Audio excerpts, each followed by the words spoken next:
ကျွန်တော်ဒီနေ့မနေ့ပဲ CRPH က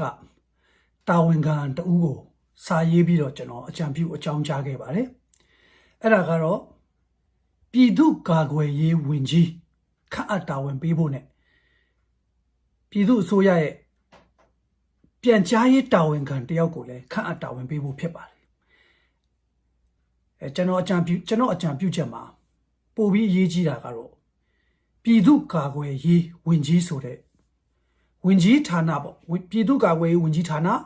ဝန်ကြီးကပြည်သူ့ကာကွယ်ရေးဝန်ကြီးဖြစ်ရပါမယ်ဒီမိုကရေစီနိုင်ငံတွေမှာ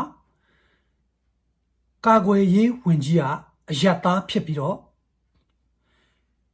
တပ်မတော်ကာကွယ်ရေးဦးစီးချုပ်တပ်ခေါင်းဆောင်ဟာအဲ့ဒီကာကွယ်ရေးဝန်ကြီးရဲ့အောက်မှာပဲရှိရပါတယ်ကျွန်တော်တို့မြန်မာနိုင်ငံမှာအဲ့ဒီကာကွယ်ရေးဦးစီးချုပ်က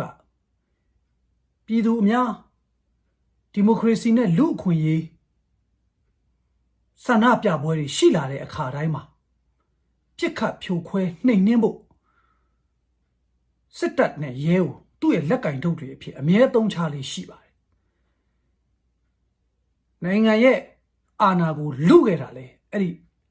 ကာကွယ်ရေးဦးစီးချုပ်ဆိုတဲ့ပုံကိုယ်တွေကလုတာများပါတယ်ဒါကြောင့်ကျွန်တော်တို့ຫນွေဥတော်လှန်ရေးအပြီးမှာဒီတစ်ခါတော်လှန်ရေးအပြီးမှာဘယ်တော့မှထပ်ပြီးတော့ပြည်သူလူထုအပေါ်ကိုစစ်တပ်နဲ့ရဲကညှဉ်းပန်းနှိပ်စက်မတရားညှဉ်းပန်းနှိပ်စက်တာမျိုးမလုပ်ရအောင်ကာကွယ်ရေးဝန်ကြီးဌာနကိုနာမည်ပါပြောင်းပြရပါမယ်ပြည်သူ့ကာကွယ်ရေးဝန်ကြီးဌာနဖြစ်ရပါမယ်ပြည်သူကိုကာကွယ်ပေးရမယ်ပြည်သူကိုရှေ့ကထားလေးစားရမယ်ကာကွယ်ရေးဝန်ကြီးဆိုပြီးတော့စစ်အာဏာလူအာဏာယူတွေဒီတိုင်းပြည်ရဲ့အာဏာကိုမတရားရယူလိုတဲ့လူတွေကိုပဲကာကွယ်ပေးနေမယ်ဆိုရင်ဒါဘယ်လို့မှမသင့်တော့ပါဘူးဒါကြောင့်ဝန်ကြီးဌာနကိုလည်းပြည်သူ့ကာကွယ်ရေးဝန်ကြီးဌာနလို့အမည်ပြောင်းရပါမယ်အနာဂတ်တစ်နေ့မှာဝန်ကြီးကိုလည်းပြည်သူ့ကာကွယ်ရေးဝန်ကြီးလို့ခေါ်ရပါမယ်အခု CRPH အနေနဲ့ဒီပြည်သူ့ကာကွယ်ရေးဝန်ကြီးတပါးကိုတင့်တော်တဲ့ပုဂ္ဂိုလ်တဦးနဲ့အမြန်ဆုံးတာဝန်ပေးပြီးတော့ဝန်ကြီးဌာနကိုဖွဲ့စည်းဖို့ဖြစ်ပါတယ်နောက်တစ်ခုကတော့ပြန်ကြားရေးတာဝန်ခံပါအခု CRPH ဖွဲ့စည်းပေးထားတဲ့အစိုးရအဖွဲ့ရှိလာပြီဖြစ်ပါတယ်သမ္မတရှိပါတယ်နိုင်ငံတော်အတိုင်ပင်ခံရှိပါတယ်ဒုတိယသမ္မတတွေ့ရပါတယ်ကျန်းမာရေးဝန်ကြီးဌာနဝန်ကြီးတွေ့ရပါတယ်ဝန်ကြီးတွေလည်းသူတို့ခါတာဝန်ပေးနေတဲ့အချိန်မှာပြန်ကြားရေးတာဝန်ခံတယောက်ကိုလည်းခန့်အပ်ဖို့လိုအပ်ပါတယ်ဒါမှကျွန်တော်ဆိုရင် freelance ပါကျွန်တော်လွတ်လပ်တဲ့နိုင်ငံရေးတက်ကြွလှုပ်ရှားတဲ့လူတယောက်ဖြစ်ပါတယ်ဒါကြောင့်ပြန်ကြားရေးတာဝန်ခံပေါ့ပြန်ကြားရေးတော့လောလောဆယ်ဝန်ကြီးခန့်ရင်လည်းခန့်လို့ရပါတယ်ပြန်ကြားရေးတာဝန်ခံဆိုတဲ့အသုံးအနှုန်းကပုံများကောင်းမလားလို့ကျွန်တော်အကြံဉာဏ်လေးတွေပါဒါကြောင့်ပြန်ကြားရေးတာဝန်ခံကထုတ်ပြန်ပေးလာမယ့်သတင်းတွေကိုကျွန်တော်တို့ကပြောကြားလိုတဲ့သတင်းစကားတွေကိုကျွန်တော်တို့ကတဆင့်ယုံကြည်ကြည်နဲ့ပြန်ကြားပေးနိုင်မှာဖြစ်ပါတယ်အခုကတော့တယောက်တစ်ပေါက်ပြောနေကြတော့မိမိရဲ့ကိုယ်ပိုင်အယူဆတွေအတွေးခေါ်တွေမိမိလောက်ကင်ဆောင်ရွက်တာတွေကိုမိမိကိုယ်တိုင်နေပဲပြောနေတော့ CRPH ဖွဲ့စည်းပေးထားတဲ့အစိုးရရဲ့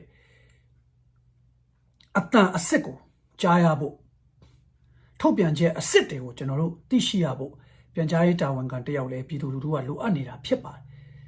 ဒါကြောင့်ပြည်သူ့ကာကွယ်ရေးဝန်ကြီးနဲ့ပြန်ကြားရေးတာဝန်ခံကိုခန့်အပ်ပေးပါ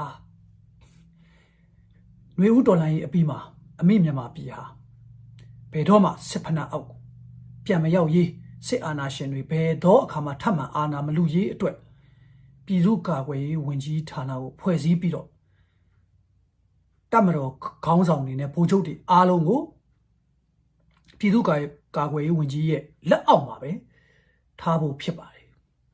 ဒါသည်ကျွန်တော်တို့မြန်မာနိုင်ငံရဲ့အနာဂတ်အတွက်အလွန်တရာအရေးကြီးတဲ့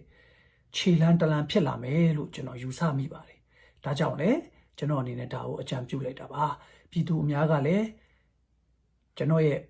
အကြံပြုချက်ကိုလေ့လာပါသုံးသပ်ပါဆွေးနွေးပါ တောင်းဆိုပါပြည်သူသားလင်အဓိကပါတိုင်းပြည်တစ်ပြည်မှာပြည်သူပြည်သားတွေဟာအရှင်သခင်တွေပဲဖြစ်ပါတယ်အများပြည်သူရဲ့စန္ဒအတိုင်းပဲအစိုးရဆိုတာဖွဲ့စည်းရမှာပါအများပြည်သူရဲ့စန္ဒအတိုင်းပဲဒီအခြေခံဥပဒေကအစအများပြည်သူရဲ့စန္ဒတွေမျှော်လင့်ချက်တွေနဲ့ပြည့်ဝနေဖို့လိုပါတယ်နှမို့လို့ဆိုရင်ဒီသူတို့ရေးဆွဲတဲ့အခြေခံဥပဒေတော်သူတို့6ရောက်နဲ့တက်နင်းပြီးတော့အာနာသိမ့်တာတွေအာနာလူတာတွေမယိုင်းရမ်းကားတာတွေနောင်မျိုးဆက်တဲ့မြန်မာပြည်ရဲ့နောင်မျိုးဆက်တဲ့ကလေးတွေဘယ်သူဘယ်ဝါကိုမှမခံစားစေချင်တော့ပါဘူးခံစားဖို့လည်းမသင့်တော့ပါဘူးအခုဆိုရင်လက်နက်ကင်တပ်တရားပြည်သူအများရဲ့ဘန္တာတိုင်းပြည်ရဲ့ဘန္တာအသုံးပြုပြီးတော့ဝယ်ထားတဲ့လက်နက်တွေဝစ်စုံတွေအစားအသောက်တွေစားပြီးတော့ပြည်သူလူထုကိုပြန်လဲပြစ်ခတ်ရက်ဆက်ဖိနှိပ်ကြမ်းတမ်းဆဲဆုံကန်ကြောက်ထိုးကျိတ်စုံနေတာပဲမယိုင်းရမ်းကားကြတာဒါကြောင့်နောက်ဒါမျိုးတွေဘယ်တော့အခါမှမဖြစ်စေရေးအတွက်တိုင်းပြည်တစ်ပြည်မှာပြည်သူသားလျင်အရှင်ပြည်သူသားလျင်သခင်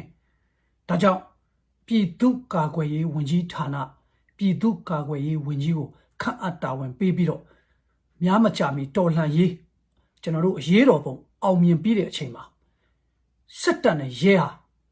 ပြည်သူပြည်သားများရဲ့လက်အောက်ခံအဖွဲ့အစည်းသာဖြစ်ရပါမယ်ပြည်သူပြည်သားများရဲ့